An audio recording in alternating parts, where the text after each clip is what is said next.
The Strausses were truly amazing people, not just in their charitable giving, but just as humans. Patty had called up and said, "I've heard really good things about you. I'd like to meet you." As they aged, she started talking to me about, what are we going to do with all this wealth? So we were actually just together talking, and we started talking about what would you like to do ultimately down the road. And she said, "I'd love to do something that would help people that were similarly situated to my circumstance." My suggestion, I said, let's approach the community foundation. Let's talk about creating a donor advised fund in the future. I had worked with the community foundations I've mentioned for many decades, knew the people there, and I thought we needed a partner that would be able to help us to develop the ideas.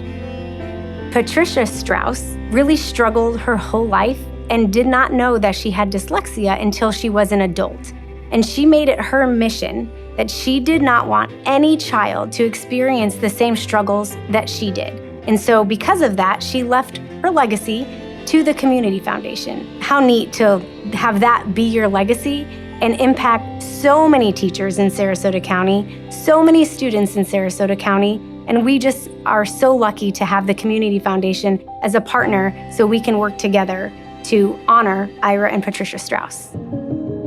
One of our primary components of what we were trying to accomplish was the teachers, educating the teachers on what to be looking for. We knew what she wanted to accomplish, one of which was early detection. That was a big thing for her. Growing up and really feeling like you have diminished mental capacity, having others make you feel like that, it really emotionally harmed her through the years, and she wanted to try to preclude that from happening to other kids. We have Amira Learning, which is an online platform where students take a benchmark screener that has a dyslexia screener built in, because it is in legislation that students should receive a dyslexia screener. And so when students are young, we can literally rewire their brain to hopefully shift from having any future difficulties.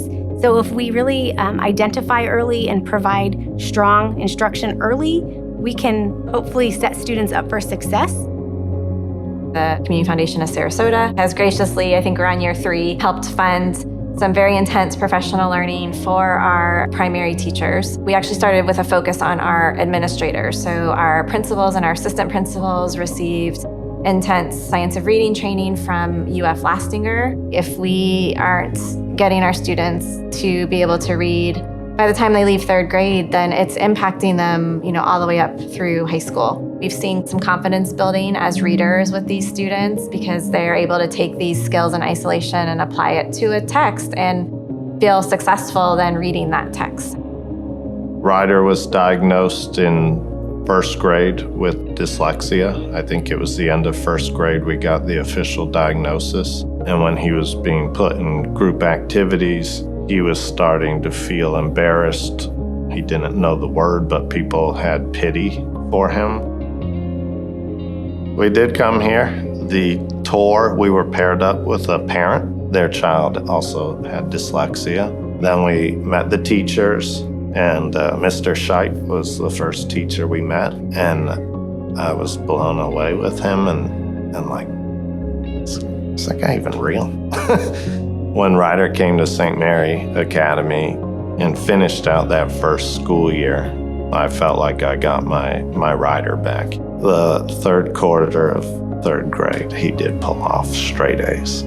F's and B's, the straight A's on grade level, and when he exited 3rd grade, he was already testing, showing that he was ready for 4th grade. Really nice to have that help and that support from the school and the foundation to make it possible. And I could focus on my son, which was what was most important. So I was fortunate when I was very young, in 1st grade, I was diagnosed very young, and it really did help me, because if I didn't have the diagnosis when I was young, I would have not gotten all the special resources I could have used. And so when I got to SCF, they told me about this great program and that they're giving away iPads. And so I got tested, and they recognized that I do have a couple problems with learning. They then taught me how to use the iPad and how it could be very useful for me.